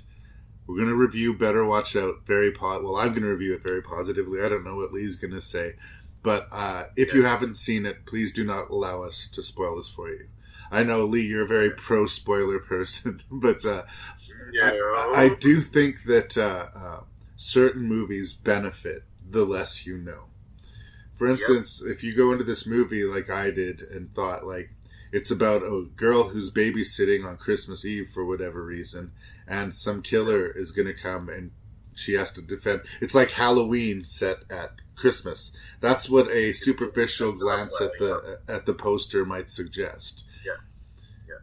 I unfortunately never had the experience of having a, quote, hot babysitter. I never had the crush on my babysitter. Usually I was being babysat by a direct family member or my grandparents or something like that. So I missed out on that experience. But there is clearly a dynamic between this 12-year-old kid and he is crushing really hard on his babysitter. He's a spoiled child and he's brought his buddy along who's... I think you get the feeling lives not quite as comfortable a life as his buddy, and is kind of the guy who's sort of dragged along, the hanger on, not the control force. Yeah. And weird knocks start happening at the door, and they are isolated. And what the hell is going on? Yep. And about 40 minutes through the movie, maybe about the halfway point, the tone and the landscape of the movie changes completely with the swinging of a bucket. Yep. A holiday tradition around this household is, of course, Home Alone. My boys love Home Alone. Get a lot of laughter about watching Daniel Stern or Joe Pesci take a paint can in the face. You know what would happen if you took a paint can in the face at a high altitude on a good swing of rope? This movie will tell you. And up until that moment happens, it's a suspenseful movie, but it's got a weird sort of goofy kind of charm to it, and you're not quite sure, like, what kind of horror movie is this? And when that bucket falls and obliterates this poor character's head, the movie changes into a pretty full-blooded horror movie. And unbeknownst to us, we've been watching the villain the whole time. This is a movie about a 12-year-old sociopath, and it is a formidable performance. I don't know where they found this kid. His voice hasn't broke yet, like his balls haven't dropped, but he seems to have a real understanding of the psychological imbalance, like the sociopathic violence and the psychology coming out of this spoiled brat who goes from just being, a precocious kid who is the way he is to, no, he can't handle not getting what he wants, to the degree that, like, he's pathological and evil. And all of a sudden the aw shucks weird fun vibe turns deadly serious. And there are real stakes. And this is a fucking horror movie all of a sudden. And I gotta say, especially the first time I watched it, I was not anticipating any of that. Yeah, no. It does start off so innocent and sweet in a lot of ways, but that is about the half an hour mark where this movie does take a really, really dark turn, and you do realize that you are seeing this sociopath. Levi Miller, I think, is the actor's name. I just want to make sure I want to get that right. I think it's. I know it's definitely Levi something. He's an Australian actor. He was Pan in that Pan movie with Hugh Jackman years ago. Right. Okay. Levi Miller is his name. I'm going to go out on a limb and say that's probably like one of the greatest horror villains, at least of the past 10 years. You hate that kid. Like, even the scene where it's the real uncomfortable where he tries to make out with her. Like, you're just like, ugh. And you kind of realize that there is something wrong with this kid. And when it's fully revealed, when the worm does finally turn, or not turn, but like you really get a sense of the sheer sociopathic behavior that this kid is capable. When he smacks the babysitter and she falls down the stairs, yeah, you are dealing with a very dangerous human being. You knew there was something off about him. Like you got that there was something off about him, and he was like a bratty kid, and that he was being weird and aggressive towards his babysitter. Yeah. But a lot of it you could write off. Like, did you ever do anything stupid when you were 12? Because I know I did. Yeah. But you realize after a point, it's not just him being a dumb kid who doesn't know what to do with all of his feelings. But he's this calculated, sinister, like, villain. And in true sociopathic, like, tendencies, all of the terrible shit that he does through the night is everybody else's fault. He never takes responsibility for any of his actions. Even when he quotes spoilers, like him so much. Yeah. He kills his best friend and then screams at his best friend's corpse because it was his best friend's fault that happened, right? And you can see on the performance's face, like, it's gone farther than he wanted it to. This is costing him more than he wanted it to. And he has to, like, consciously fall back. And then all of a sudden turns it back off. I was getting sick of him anyway. Like, I really think it's an incredibly strong performance from such a young kid. I don't know how old he was when he gave the performance. The character's supposed to be 12, and I believe it. Yeah. Also, fun fact about the cast, the babysitter and the best friend are both in M. Night Shyamalan's The Visit. They play a brother and sister in The Visit, but in this movie, Olivia DeJong and Ed Oxenbould. Sure, I will take your word for that. The two kids that weren't if you got the feeling that the best friend kid was being dragged along by the force of personality of his friend, and I love the fact that the movie even sort of at least tries to say that he might be the bad influence of the two friends, but nope. No. Everything is calculated. The joint is calculated. Like the whole thing is just him somehow telling himself that he's going to put himself in a heroic perspective and achieve this babysitter. And short of that, he'll just kill everybody and blame it on an innocent party. Like.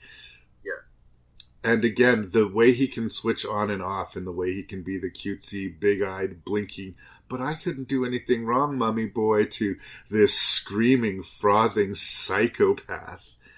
Impressive. Yeah. Yeah, no. He is the reason to watch the movie. Like, you are... the villain of this movie is great. It is amazing. You hate this boy.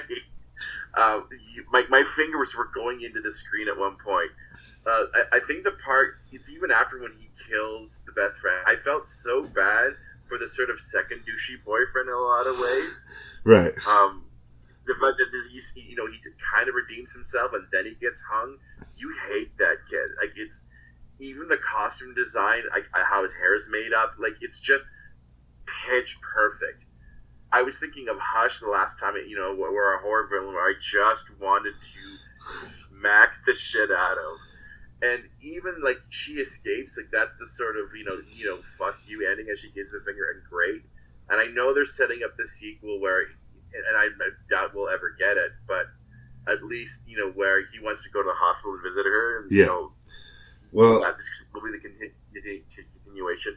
I sort of thought a brilliant idea for a sequel would be it's his story against hers, and he could even sort of make up that, you know, she's trying to lie in a lot of ways. Like maybe the forensics department would sort of figure it out at the end, but he could, you know. In my head canon, he's fucked and he knows it, but maybe that's just what I want. Because in the real world, even if they conclusively found that he did it, he's 12 years old and he's he's a spoiled rich white kid.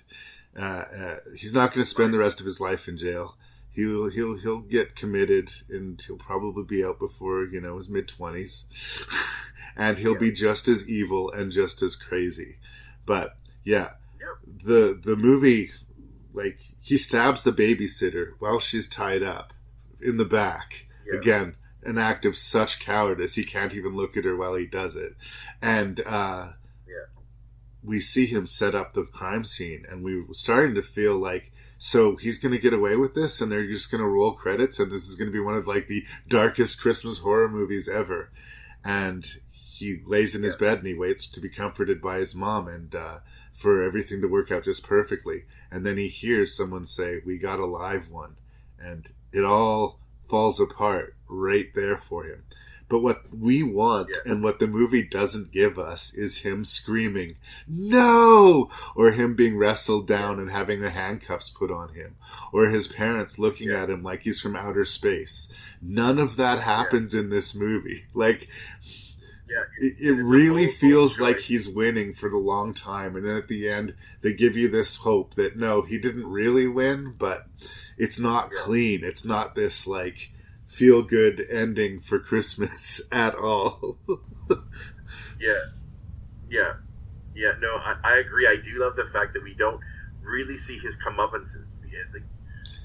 In a lot of ways, I think that works so well. I want it to happen, but the fact that we don't get it makes it more memorable somehow. it really does. It is the right choice in a lot of ways. Like I said, this director who also wrote the film, I think he's written a great horror villain. Chris Peckover is his name. Yeah.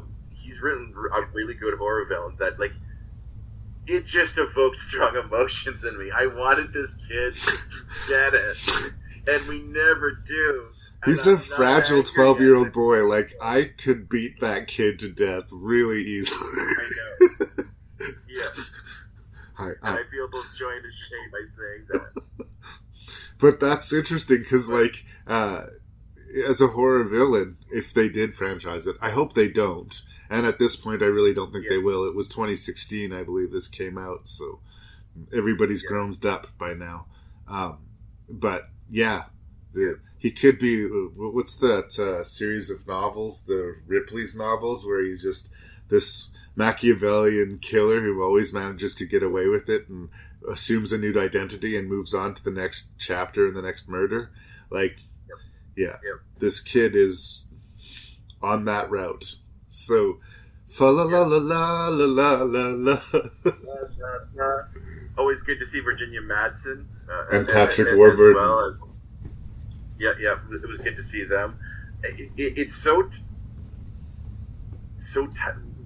tightly written, the script as well, and the dynamics between the three, when, like, all really, like, the best friend, the babysitter, and Patrick is his name, I think. They're so, just the dialogue and just the character beats between them work so well. I'm impressed by this Christmas horror movie. It was really good. I hate that kid. But we're supposed to, so it's kind of doing its job in that way. No. Like, well earned, sir. We have well earned people. Well earned.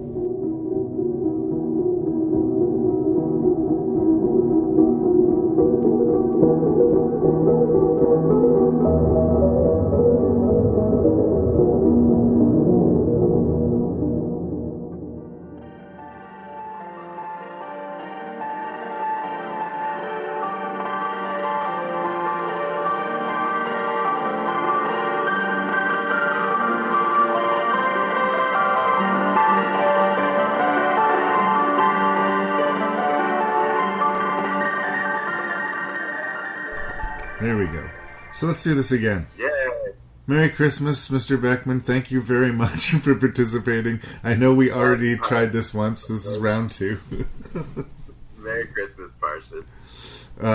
As I have already said to you just a moment ago, this is a strange bunch of movies because despite the fact that they all have Christmas in common, there's a lot of range within them. Like Anna and the Apocalypse and The Conjuring 2 are operating on 2 very different levels. So even though they're in the same genre, it makes the list kind of specific.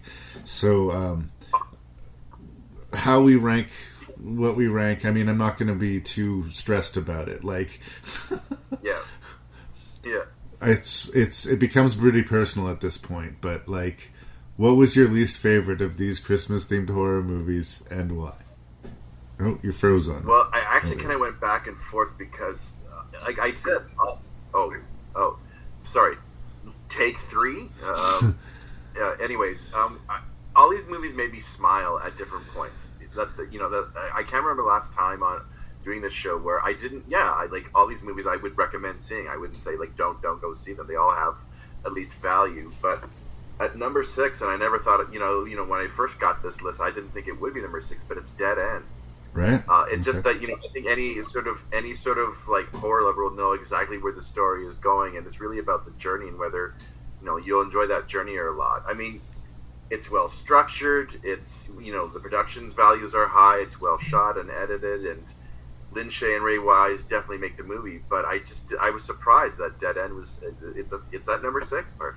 There it is. At number 5, and I thought for a while it would be number 6, but it's Christmas Bloody Christmas, I think.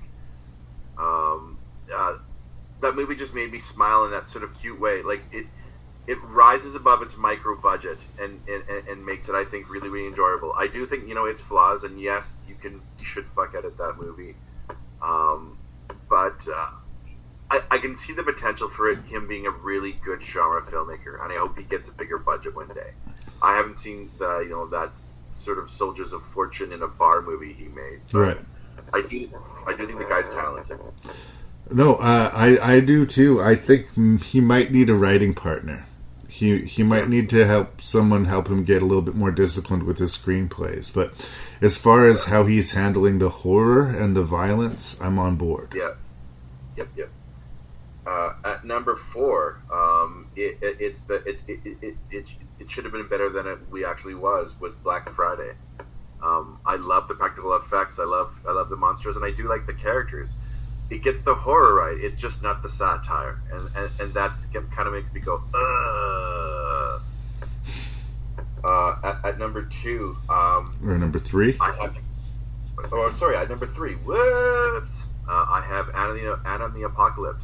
I kind of knew that I was gonna like it when I first started pressing play, and like I said, I was kind of worried in the beginning because the first 20 minutes is very Glee sort of centric, and I thought, it's too cutesy for my taste. But then, like I said, the zombies do show up, and then I go, and it sort of ends on a really, really good note with, like, I do love that end number with all the, like the father and all the other people, all the friends that have been on this journey with Anna, have their last number together as they're turning into zombies or are zombies at that point. I think it's a really, really good number.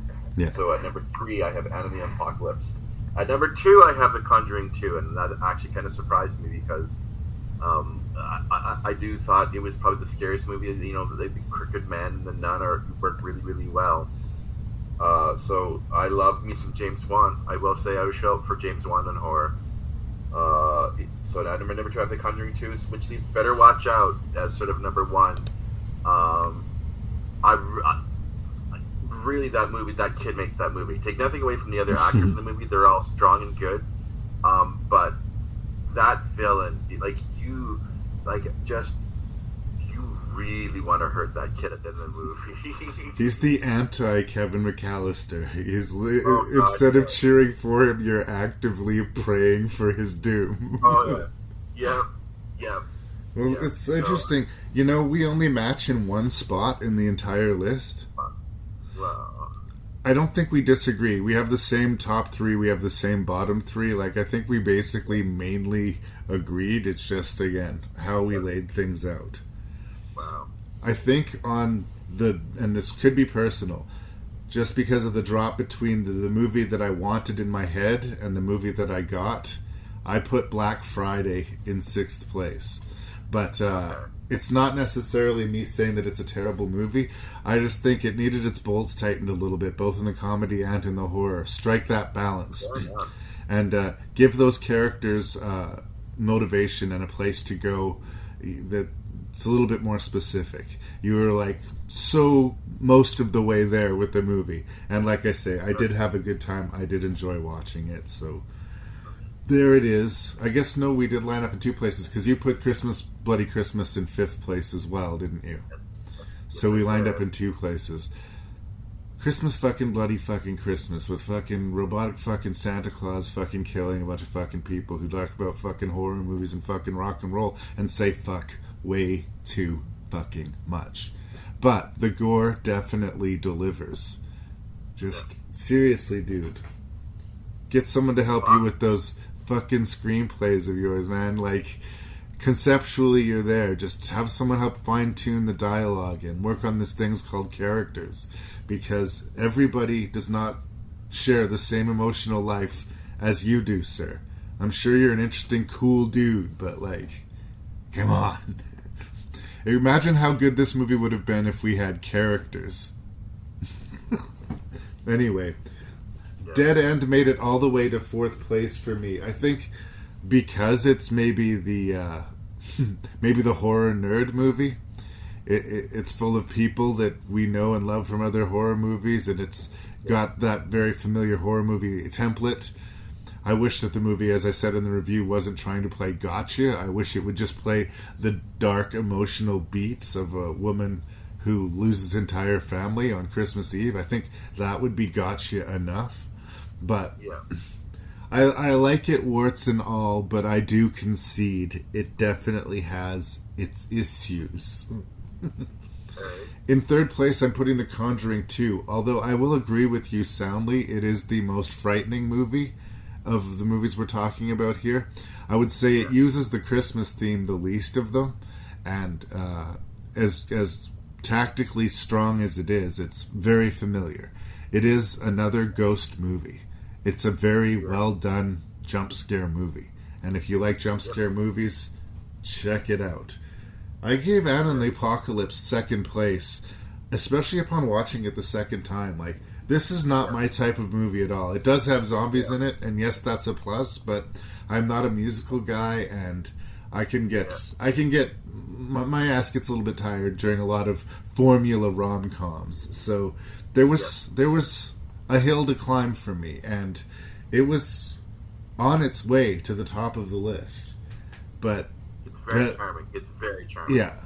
But then I watched Better Watch Out again, and like, I do think that it's slowly building a cult crowd. Like, noise is starting to build around Better Watch Out, but enough to the point that maybe this director will get some more work, and more people will start watching it every Christmas that goes by, which will be all to the pluses. But I'm saying at this point, please don't make a sequel to this movie. Just let it be the dark little slice of Christmas horror that it is, because it is, in its own way, kind of darkly perfect.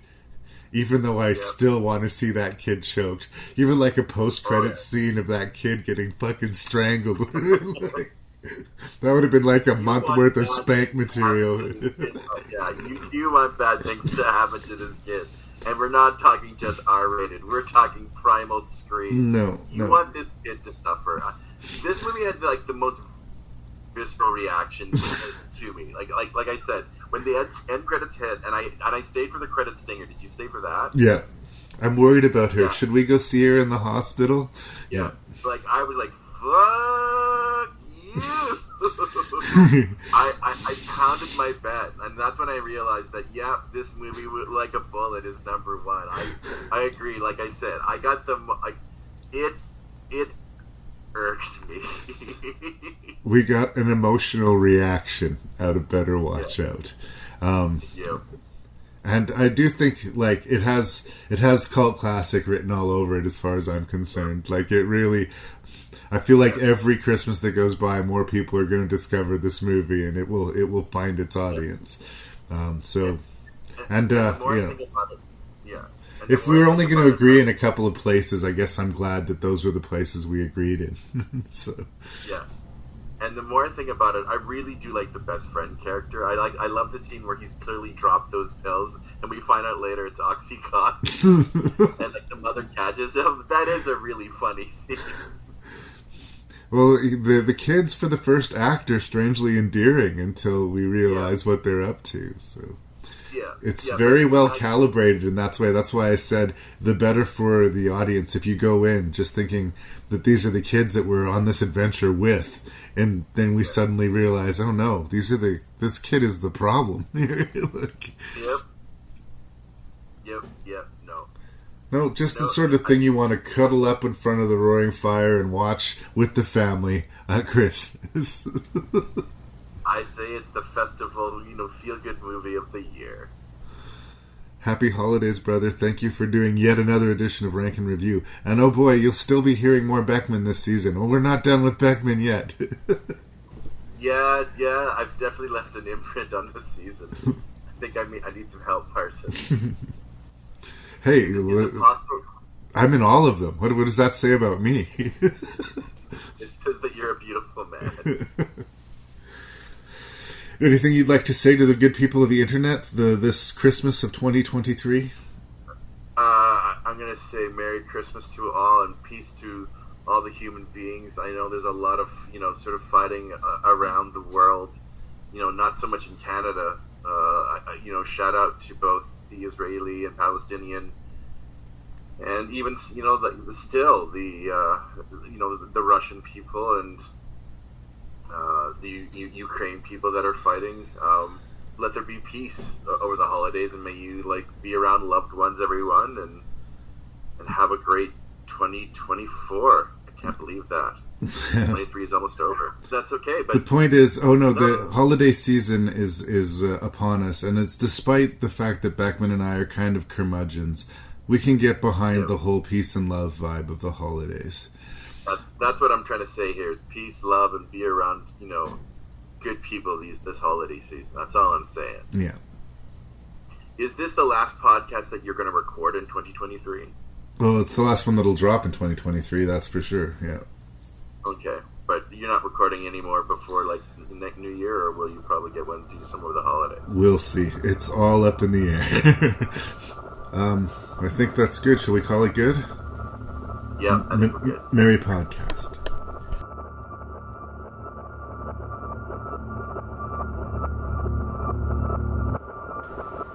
And so it was the last episode of Rank and Review for 2023. You'll be hearing me hopefully in the new year. Once again, please tell your friend about the podcast. Please seek out the website, download your favorite episodes from whatever podcast site you're doing on. Spread the word because, I have basically starting from zero. And I believe in you guys, but after 10 years, it's a little bit demoralizing. So help me grant this Christmas wish and get R&R visible on the internet once again. Thanks for your ears. R&R drops every other Wednesday. If you're looking for something else to fill your ears with in the gaps in between episodes, check out the Shelf Shedding Movie Show, and make sure you check out the Terror Table podcast. The website is Ranknreview.ca, and you can send your feedback to ranknreview@gmail.com. That's RANKNREVIEW@gmail.com. I'm your host and random Canadian Larry Parsons, and I really appreciate your time, your ears. Thank you, you guys. Merry Christmas.